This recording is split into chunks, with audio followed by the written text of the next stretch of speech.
तो good evening to all of you. Last week में हम लोगों ने डिफरेंशियल इक्वेशन चैप्टर कंप्लीट कर लिया था और उसकी आज टेस्ट भी हुई। काफी सिंसियर स्टूडेंट्स ने टेस्ट दे दिया है, अंडरलाइन सिंसियर। और जो सिंसियर हैं वही आगे बढ़ने वाले हैं, ओके। और सिंसियरिटी इस हद तक है कि मुझे तुरंत इस टेस्ट में की डिफिकल्टीज भी पूछ ली गई। तो ऋषि को क्वेश्चन नंबर 4 और 6 में डाउट है और मुझे खुशी है कि अगर तुम लोग इससे सिंसियरली वर्क करोगे तो डेफिनेटली स्कोर आएगा, ओके। और स्कोर नहीं, मैं तो सिर्फ स्कोर का नहीं, मैथ्स जमेगा, यानी आगे तुम लोग कभी भी पीछे नहीं रहोगे, 100% आगे ही बढ़ते रहोगे, ओके। तो क्वेश्चन नंबर 4 बेटा, क्वेश्चन नंबर 4 पे क्या बोला? Touching y axis at origin. It's so simple concept कि अगर टचिंग y एक्सिस है और वो भी एट ओरिजिन है, इसका मतलब एक ओरिजिन पे टच करेंगे, एक्स एक्सिस पे रहेंगे, एक्स एक्सिस टेंजेंट सेंटर कहाँ रहेगा? X axis, centre definitely x axis पे है, ध्यान रखना। क्योंकि कोई भी सर्कल अगर y एक्सिस को टच कर रहा है वो भी कहां पर? At origin. तो उसका सेंटर डेफिनेटली कहां होना चाहिए? एक्स एक्सिस, एक्स एक्सिस पे रहेगा। और जब एक्स एक्सिस पे रहेगा तो उसके कोऑर्डिनेट क्या हो जाएंगे? h, और उसकी रेडियस कितनी हो जाएगी? h। उस सर्कल का इक्वेशन क्या बन जाएगा? x minus h plus y minus 0 का whole square is equal to radius square. तो क्लियर हो गया? Yes sir. ओके, अब इसमें ऑलरेडी कांस्टेंट कितने हैं? एक ही बार डिफरेंशिएट करना है इसको, समझाएगा? और इन शॉर्ट ऐसा प्रॉब्लम मैंने करके दिया है, चेक करना। Yes sir. सॉल्व एग्जांपल में भी, हां सॉल्व एग्जांपल है वो ऐसे सेम क्वेश्चन की। हां सेम था। नंबर 6 ध्यान देवे, x plus 2y cube dy by dx is equal to y। अब इसको हम लोग दो मेथड से सॉल्व कर सकते हैं। एक एलडी लीनियर डिफरेंशियल इक्वेशन जो हमारे सिलेबस में नहीं है, और दूसरा सब्स्टिट्यूशन से। इसको इतनी खुशी हो रही है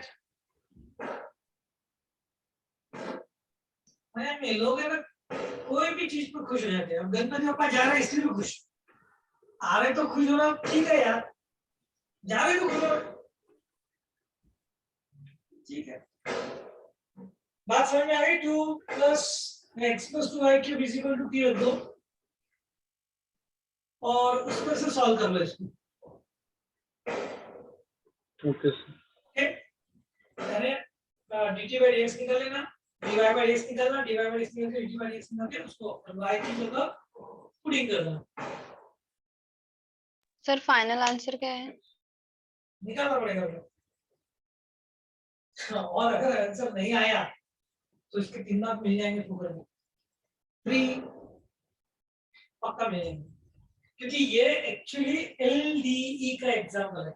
एलडीई मतलब लीनियर डिफरेंशियल इक्वेशन, जो कि हमारे एक्सरसाइज नंबर कौन सी थी? वो 6.5 उसमें का है वो। बट ओके, हम लोग उसको इसमें से भी कर सकते हैं। एक्चुअली मैंने जब एग्जांपल रखा था वो ऐसा था,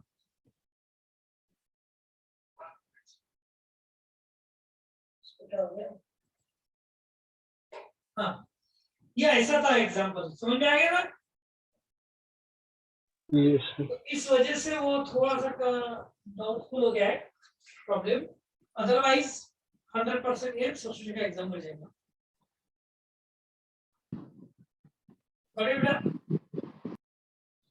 ये ऐसा होना चाहिए था, होल क्यूब होना चाहिए था वो, तो फिर ये बन गया। तो देखो ना, ये अगर सॉल्व हो गया तो मार्क्स मिल जाएंगे पूरे, नहीं हुआ तो फिर नहीं मिलेंगे, फिर भी मिल जाएंगे, मिल जाएंगे। ठीक है ना? चलो यहाँ तक क्लियर हो गया? कोई डाउट? नहीं सर। ओके सर हाँ सर वो सी एक्स और सी स्क्वायर अपॉन एक्स स्क्वायर वाला एक बार समझाएंगे sir? CX sir question question number 2 arbitrary constant से उसको ये करना था और डिफरेंशिएट करना था। कितने और भी कांस्टेंट है एक x ठीक है और भी रिपीट है multiplying both side by x. बेटा दिशा दिशा राठी बेटा दिशा राठी यस सर। इधर ध्यान दो।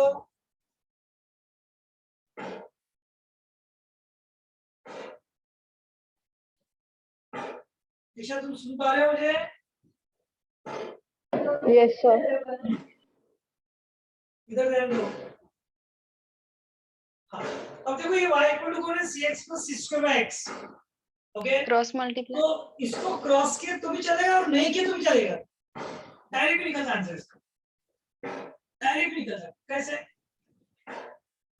क्रॉस कर लो तो चलेगा ही, प्रॉब्लम नहीं है। x into y is equal to c into x square plus c square। Number 1 और क्या करेंगे? एक बार differentiate x into dy by dx plus y into 1 is equal to 1 c square का ड्यू c कांस्टेंट बाहर x square का 2x c square का 0। अब एक बार हो गया, इससे आगे करना नहीं है। इसमें भी ऑर्बिटल कांस्टेंट है, उसकी वैल्यू निकालो c की। तो x 2x स्क्वायर से डिवाइड कर देते x स्क्वायर नहीं आएगा 2x सर ही 2x 2x ही आएगा ना सर। 2x ही आएगा ठीक है। x स्क्वायर का वैल्यू 2x है तो 2x से डिवाइड कर देते तो कितना आ जाएगा? 1 by 2x bracket x dy by x plus y is equal to c। इसको उठा लो नंबर 2 और 2 in 1 कर दो। 2 in 1 तो इक्वेशन 1 में डाल दो तो आंसर आ जाएगा तुम्हारा। y is equal to 1 by 2x in the bracket x dy by x plus y into x plus 1 by x into 1 by 2x in the bracket x dy by x plus y उसका whole whole square हो गया। उसको simplify करो answer में। ठीक है बेटा? Pronouncing clear हो गया? Yes sir thank you. और कोई डिफिकल्टी? और कोई डिफिकल्टी? क्योंकि टेस्ट की प्रिपरेशन करके रखो आने वाले U5 में यही है ना। Yes sir. और इसीलिए अभी टेस्ट किया था तुम्हारी कि तुम लोग चैप्टर भी कर लो साथ साथ में तुम्हारे U5 की भी प्रिपरेशन हो जाती है। एक बार अच्छे से पढ़ लो फिर से U5 भी तैयार हो गया। और U5 के साथ में छोटा सा चैप्टर एओडी है। एओडिया है एप्लीकेशन ऑफ डिपेंडेंट इंटीग्रल, छोटा सा एक ही एक्सरसाइज का। इसलिए यस हमारा तो एक ही एक्सरसाइज है ना, उसके भी इसलिए दिया सर, लेकिन वो एक ही 10 के बराबर है ना?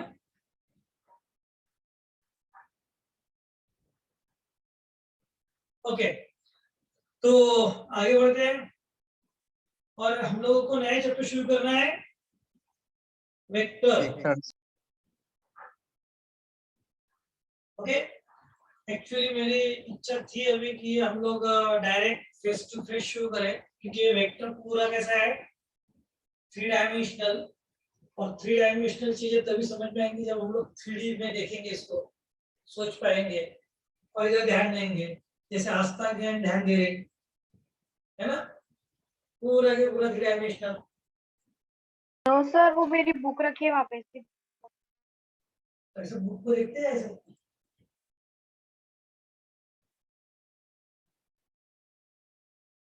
ओके 3 डायमेंशनल चीजें होती है ये वेक्टर है में। इसका मतलब हमको 3 डायमेंशनली सोचना पड़ेगा। तुम देखो जैसे जैसे हम लोग आगे बढ़ते जा रहे हैं, ये सारा थॉट प्रोसेस हो रही। देखो तुम लोग अगर ईमानदारी से ध्यान से अगर स्टडी करोगे तो तुम्हारे ध्यान में आएगा कि पहले कौन से चैप्टर्स पढ़े हमने जिसमें सिर्फ फॉर्मूला बेस्ड थे, जैसे मैट्रिसेस हो गया, formula based, straight line, trigonometry, formula based, सारे फॉर्मूला बेस्ड थे, है ना। डेरिवेटिव, इंटीग्रेशन क्या है, सारे फॉर्मूला बेस्ड है। और अब इसके फॉर्मूला बाद बेस अब इसके बाद में जो नई चीजें आ रही है, जैसे पीडी बीडी होता है, ये वेक्टर है, ये सारा 3 डायमेंशनल है, मतलब सोचना पड़ेगा तुमको। ओके, फॉर्मूले तो इसमें भी है, मैथमेटिक्स विदाउट फॉर्मूला पॉसिबल नहीं है। तुमसे लर्न नहीं होता तो फॉर्मूला तुम लोग फॉर्मूला लर्न नहीं कर सकते, मैथमेटिक्स बिल्कुल जमेगा नहीं। जमेगा नहीं इन द सेंस तुम उसमें उतना परफेक्शन नहीं ला सकते, तुमको फॉर्मूला लर्न करने पड़ेंगे। और उसके लिए ही मैंने तुम लोगों को एक सबसे बेस्ट तरीका दिया था, क्या? Short notes. Short notes. इसका मतलब तुम लोगों को उसका फायदा हो रहा है। Yes. अभी Yes, sir. EU5 हो गया है ना, यानी लगभग हम लोगों का ऐसा समझ के चलेंगे कि 60% सिलेबस हो गया और 60% सिलेबस पे टेस्ट भी हो गई। Got it? तो जब इतना हो गया, ये तो U5 हो जाएगा भैया, U4 तक हो गया, U5 अभी है, 50 तो हो ही गया ना पूरा।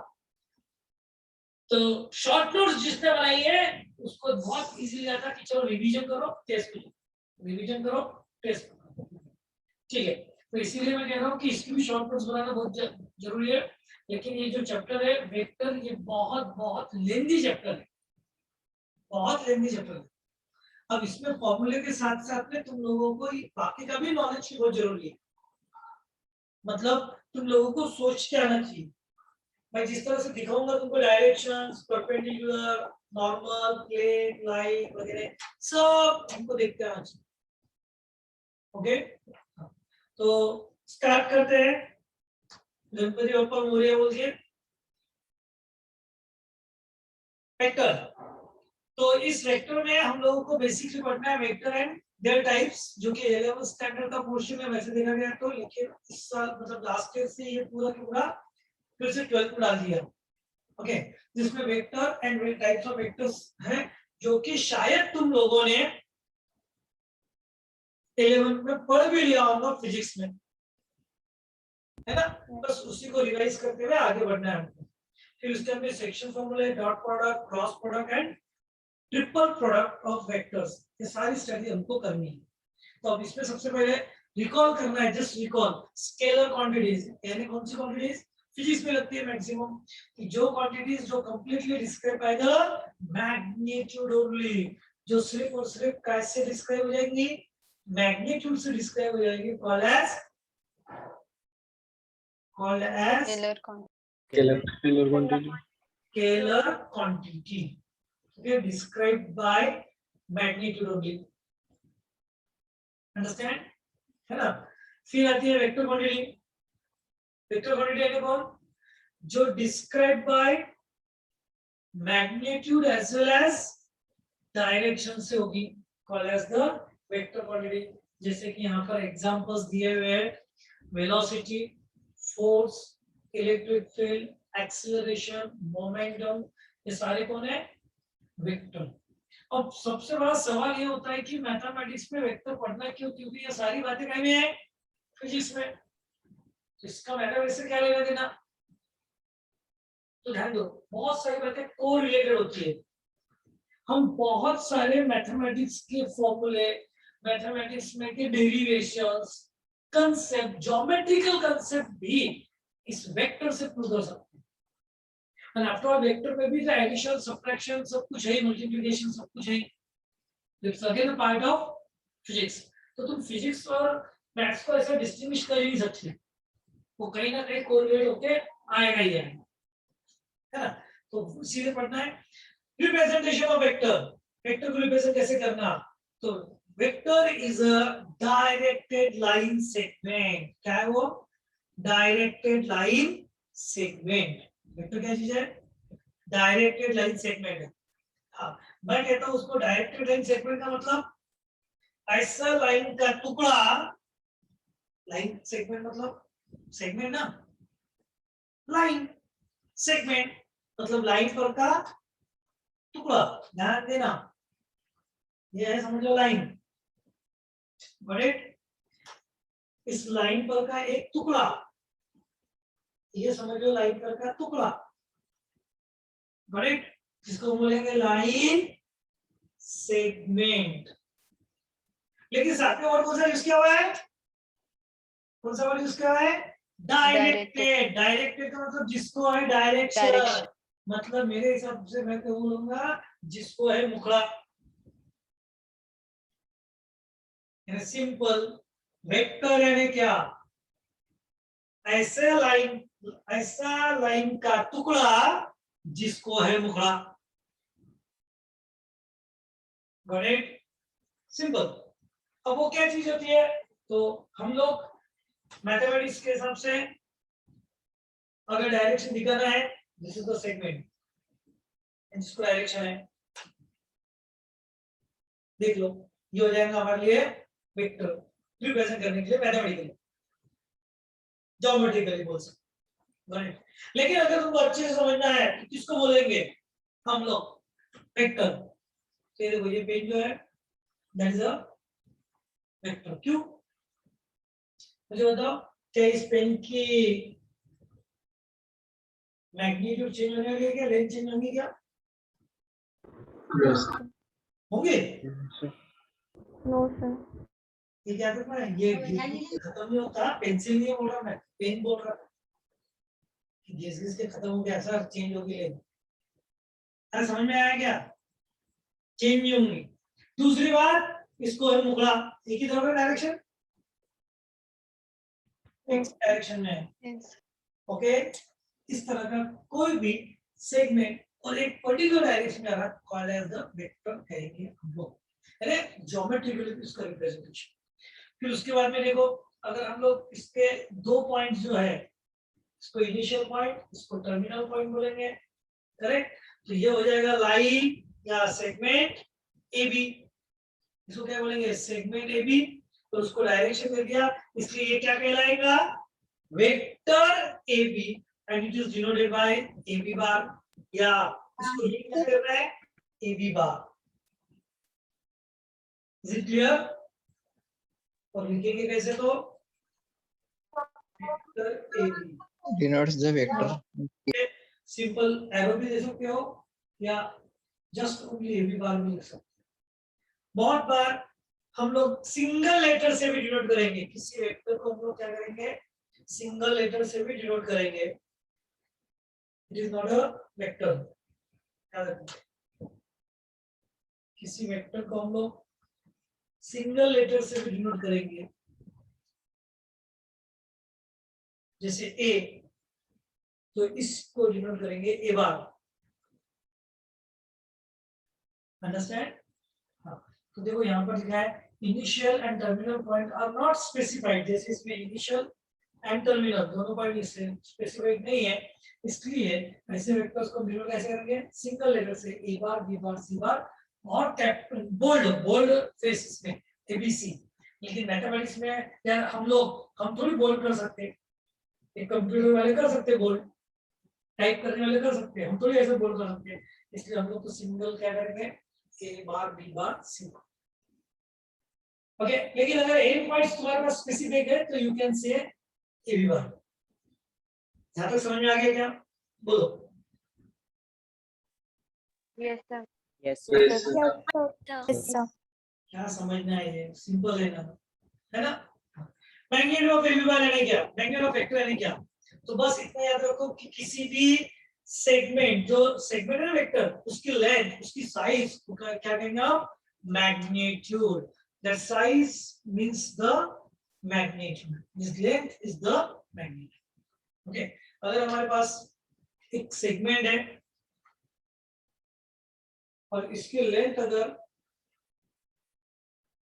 3 सेंटीमीटर है, और इस वेक्टर को मैं अगर ए बार कहता हूं, तो मैं कहूंगा ए बार की मैग्नीट्यूड कितनी है, 3 ओके, और उसको डिनोट करेंगे हम लोग वो वर्टिकल बार में।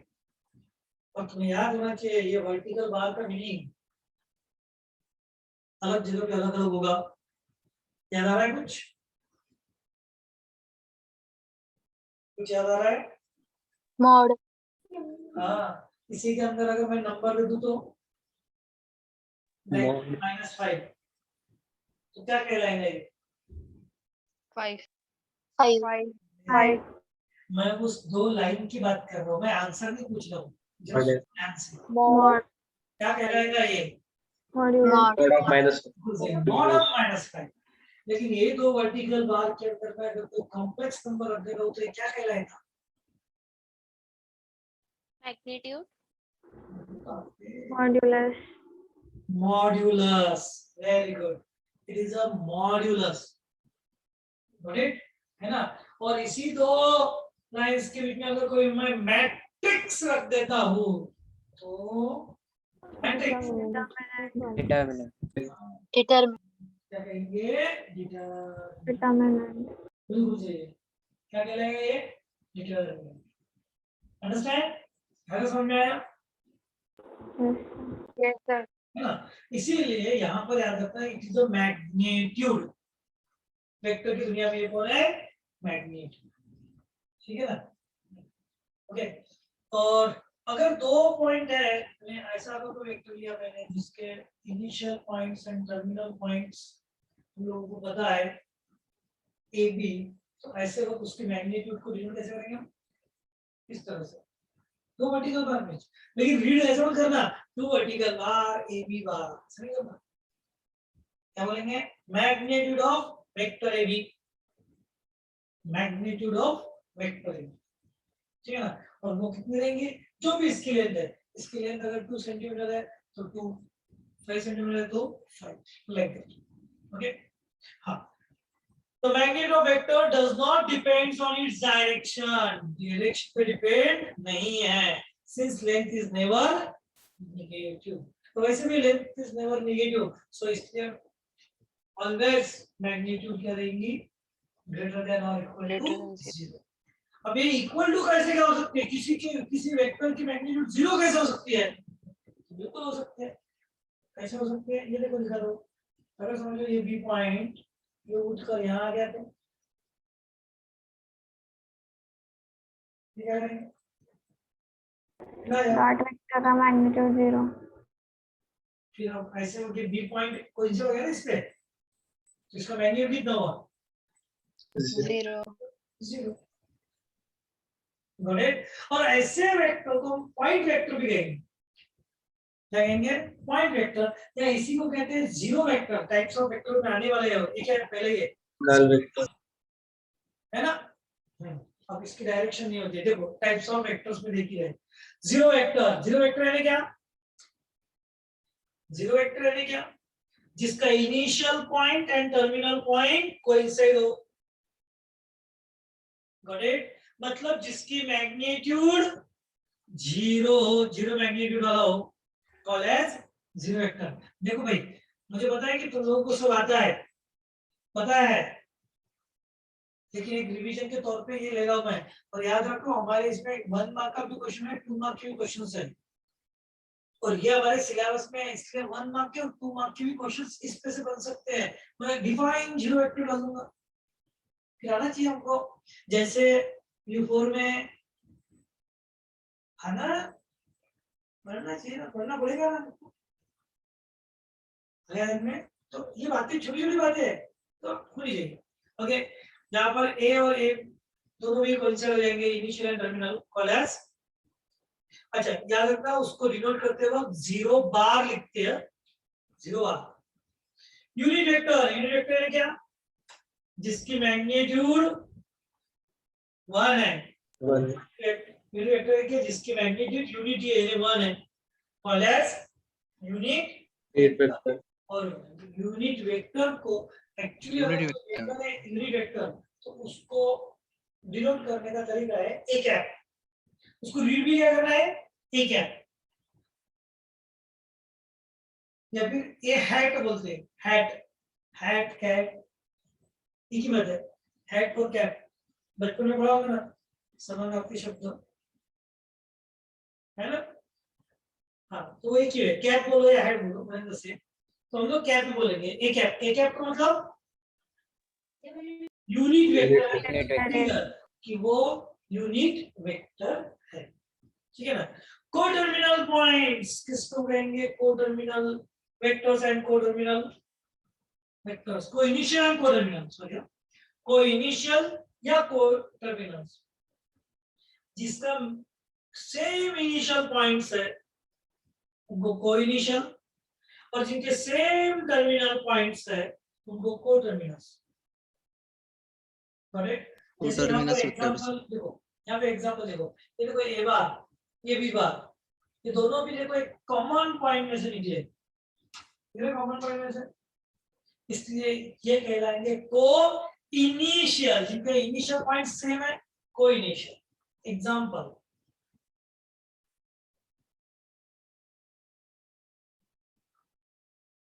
ये जितने भी वेक्टर्स हैं ए बार बी बार सी बार डी बार, ये सारे कौन है, को इनिशियल, क्योंकि इनिशियल पॉइंट सेम है, को इनिशियल। और ये सारे वेक्टर्स क्या रहेंगे, कोटर्मिनल। कोटर्मिनल। इनके सबके इनिशियल अलग अलग है लेकिन टर्मिनल पॉइंट सेम है, इसलिए कोटर्मिनस वेक्टर, ओके। और उसके बाद में इक्वल वेक्टर्स किसको कहेंगे हम, इक्वल वेक्टर्स, तो बहुत सिंपल है, जिसकी मैग्नीट्यूड सेम है, और सिर्फ मैग्नीट्यूड सेम नहीं, तो हमें डायरेक्शन भी सेम होना, ऐसे वेक्टर्स को कहेंगे हम लोग इक्वल वेक्टर्स। Equal vectors. देखो यहाँ पर the two or more vectors are said to be equal if they have same magnitude and direction, called as the equal vectors. So next, negative vector. Negative vector किसको कहेंगे, किसी given vector का negative vector क्या रहेगा, तो very simple, direction same magnitude Direction. Opposite in direction, Equivalent minded opposite in direction. same magnitude but equal in opposite direction, called as the negative vector. Okay, then the vector whose magnitude is same but whose direction is opposite, called as negative vector. और याद रखना simply ए vector का negative vector कौन होगा, -a, okay. PQ vector का negative vector कौन होगा, QP vector, QP, उसके इनिशियल एंड टर्मिनल को इंटरचेंज हो जाएगा वो, ओके। और ये बातें बहुत बहुत इंपॉर्टेंट रहेंगी हमारे लिए कि ए बी बार, ओके, और it is nothing but the minus time B A bar, ये समझ रहे हो ना, minus time B A bar. तो जब भी हम लोग क्या करेंगे, इनिशियल एंड टर्मिनल पॉइंट्स को क्या करेंगे, इंटरचेंज, तो यहाँ पर माइनस है आ जाएगी, बात ध्यान है ना, सिंपल सा कंसेप्ट है।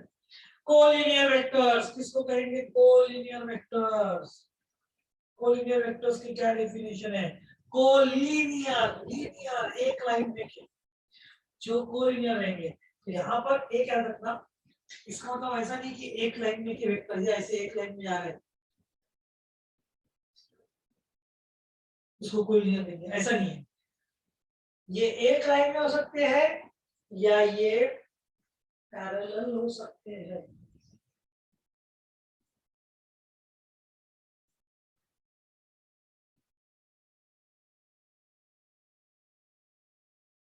समझे क्या हो रहा, ये सारे के सारे वेक्टर कैसे हैं, collinear vectors. Collinear vectors, parallel है sir. got it, okay, these are called collinear, एक लाइन में के, तो एक लाइन का मतलब यहाँ पे एक लाइन नहीं है, यहाँ पे पैरेलल लाइंस भी चलती है। इसलिए द वेक्टर्स, देखो डेफिनेशन के हिसाब से, they are parallel to the same line or we can say along the same we are line, along the same called as the parallel collinear vector. collinear vector. बेटा शांत हो जाओ, बेटा अथर्व शांत हो जा। तू पढ़ने में बहुत इंटरेस्टेड है, इसलिए मैं तुझे झेल रहा हूँ।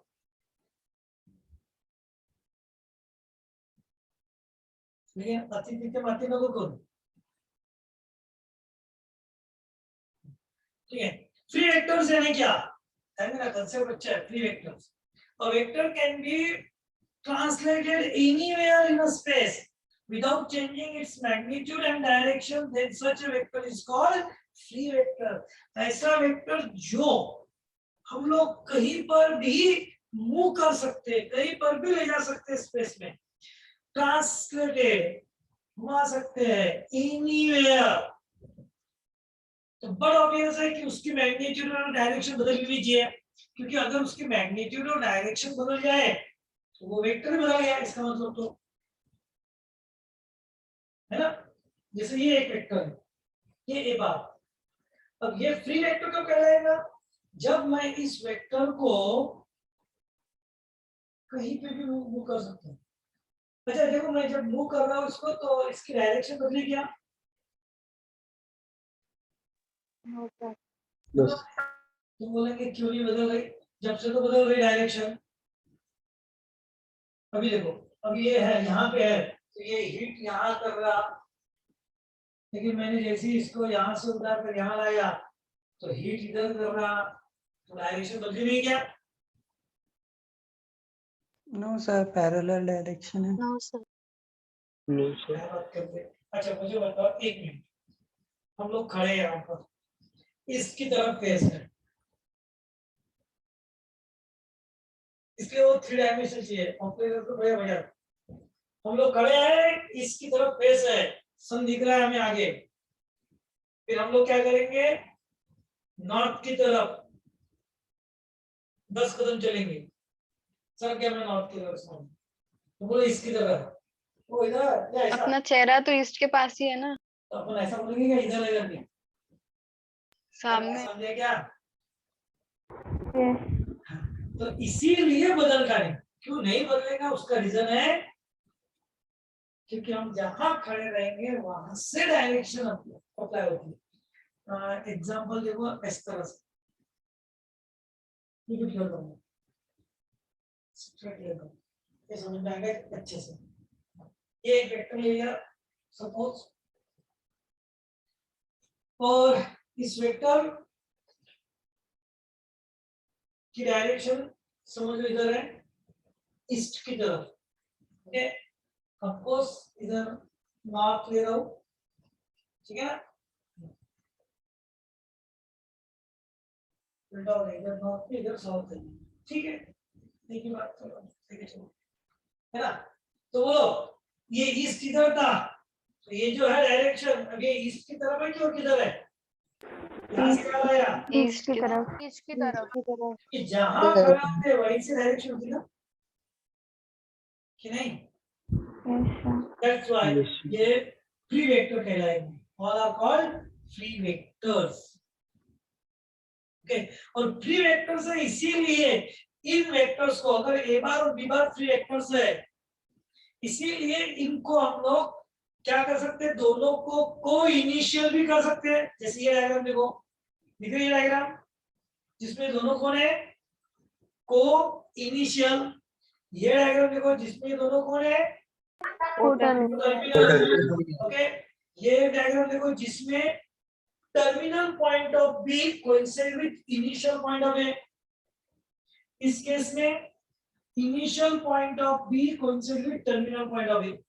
इस तरह से हम लोग उसका कॉम्बिनेशन बना सकते हैं बिकॉज ऑफ फ्री वेक्टर। और याद रहे, हम जो वेक्टर जो पढ़ने वाले मैथमेटिक्स में वो सारे फ्री वेक्टर हैं। कौन से वेक्टर रहेंगे वो फ्री। Do you understand? यहाँ तक क्लियर हो गया? Yes, sir. Okay. Yes, sir. Now localized vector. What is the localized vector? Localized vector किसको कहते हैं? हाँ, जिसकी डायरेक्शन फिक्स होती है, जो सिर्फ और सिर्फ लाइन ऑफ एक्शन में मूव हो सकता है, called as the localized. Okay, जिसके मैग्नीट्यूड एंड डायरेक्शन तो गिवन है, बट इसका इनिशियल पॉइंट फिक्स रहेगा। मतलब ये इनिशियल पॉइंट है, ये ऐसे ही घूमेगा सो, या यहाँ से ऐसे ही जाएगा आगे आगे, वो आगे पैरेलल लाइंस में नहीं मूव होगा। ओके, एग्जांपल के तौर पे मैं लेता हूँ, या लाइन कट हो गई है, कभी भी बंद हो सकता है, सुना लीजिए। जैसे ये अगर मुझे बोलना है फ्री है, तो मैं ये कहा जा सकता हूँ, इधर इधर इधर भी, ठीक है, ये हो गया फ्री। लेकिन अगर ये लोकलाइज है, तो ये लोकलाइज है तो सिर्फ और सिर्फ कैसे जाएगा, उसके लाइन ऑफ एक्शन भी मूव होगा, सामने सामने उसके सिर्फ लाइन ऑफ एक्शन में, उसको बोलते हैं लोकलाइज्ड वेक्टर। बोलो यहां तक क्लियर हो गया? किसी को doubt? Got it? Yes, sir. ये कंप्लीट कर लेना, ये एक्टिविटी कंप्लीट कर लेना। ओके, और साथ साथ में थोड़ा सा ये पढ़ लो, तो फिर जल्दी जल्दी हम लोग कवर कर सकते हैं। तो कल का बाकी का कल करेंगे हम लोग ऑफलाइन। तुम लोगों को मैसेज मिल ही गया होगा कि कल तुम लोगों को कब आना है, ऑफलाइन आना है, कहाँ आना है, ये बताने की जरूरत शायद नहीं है कि पहुंचो राजकुमार चौक। हाँ, ऐसा नहीं, ठीक है ना? तो कल का टाइमिंग अपना क्या रहेंगे, एक रहेगा 5 to 6, एक रहेगा 7 to 8। डिस्ट्रीब्यूट हो जाना, उसमें ऐसा मत करना सारे जन एक ही इसमें आएंगे, एक ही इसमें आएंगे, तुम्हारा तुरंत घर बैठूंगा। सोशल डिस्टेंसिंग रखना है, बिल्कुल उठ नहीं बैठेंगे, सारे एक साथ में गति करेंगे तो प्रॉब्लम आएंगे। ओके, ऑनलाइन के साथ में ऑफलाइन भी रहेंगे, लेकिन ऑफलाइन के लिए एक कंडीशन रहेगी, ऑनलाइन के लिए एक कंडीशन रहेगी कि वीडियो कंपल्सरी ऑन रखना है। Got it? हाँ, Yes, sir. इसलिए जो भी अगर ऑनलाइन करना चाहता है तो कोई प्रॉब्लम नहीं, ऑनलाइन भी रहेगा साथ में, लेकिन वीडियो ऑन रखना है, दोनों मोड पे चलाएंगे। ठीक है, चलो bye. Bye, sir. Bye, sir. Thank you, sir. Bye, sir. Thank you. Bye, sir.